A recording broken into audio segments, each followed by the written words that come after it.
யாரோ ஏதோ சொல்லிட்டு போயிடுவாங்க. அதை வச்சு உங்கள் வாழ்க்கையை நடத்தாதீங்க. கர்த்தர் என்ன சொல்கிறா நம்புங்க. அதில் போட்டு பார்த்தீங்க, விவேகியோ நடைனா இந்த நடையில் நடக்குது, நாட் வாக்கிங் மை லைஃப், என் வாழ்க்கையின் மேல், என் செயலின் மேல், என் சிந்தையின் மேல். கவனிங்க எல்லாரும், அதில் ஒரு வார்த்தை போட்டிருக்கிறேன், கலாச்சாரத்தில் போட்டிருக்குது, அவர்கள் அடுத்தவங்க வார்த்தையை கேட்டிங்கன்னா சீரழிஞ்சிருவீங்க. உங்கள் வார்த்தையை பாருங்கள், உங்களுக்குள் இருக்கிற ஆவியானுடைய வார்த்தையை கேட்டிங்கன்னா மேன்மை அடைவீங்க. சொல்லுங்கள், மேன்மை உண்டாகும். சத்தமா யாரை பார்க்குது, யாரை பார்த்து இல்லை, இன்றைக்கெல்லாம் அப்படி தான். அவங்கள பார்த்து இவங்கள பார்த்து. ஹலோ, புரியுது உங்களுக்கு? அந்த பிள்ளை பட்டாசு வெடிக்குது, என் பிள்ளையும் பட்டாசு வெடிக்கணும், கை கொளுத்திக்கும். அடுத்தவர்களை பார்த்து அல்ல. புரியுதா உங்களுக்கு? அடிக்கடி சொல்வது போல, அவர்கள் செய்யலாம், நீங்கள் செய்யக்கூடாது. அவர்கள் வேறு, நான் வேறு. ஆமேன்னு சொல்லுங்கள் எல்லாரும். நீதிமான், அடுத்து ஒன்று சொல்ல போகிறேன். 14ஆம் அதிகாரத்தில் 14ஆம் அதிகாரம், நல்ல மனுஷன். நம்பர் 1 யார் நல்ல மனுஷன் தெரியுமா?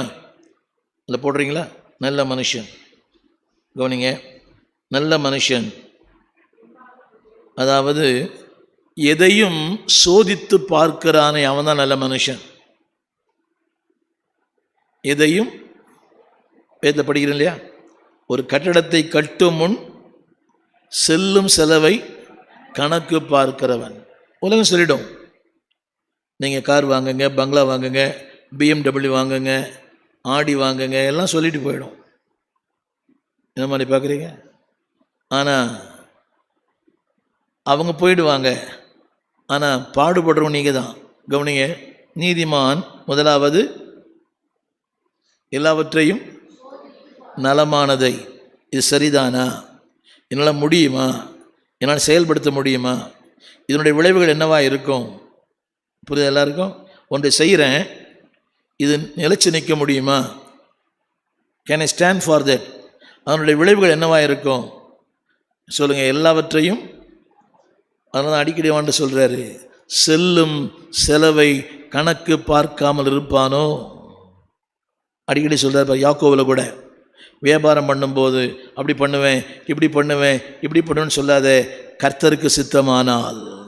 Don't make your own plans. Plan பண்ணலாம், கடவுளோட நம்ம நிம்மதி போயிடும், சமாதானம் போயிடும், ஆரோக்கியம் போயிடும், அபிஷேகம் போயிடும், கிருபையெல்லாம் போயிடும்.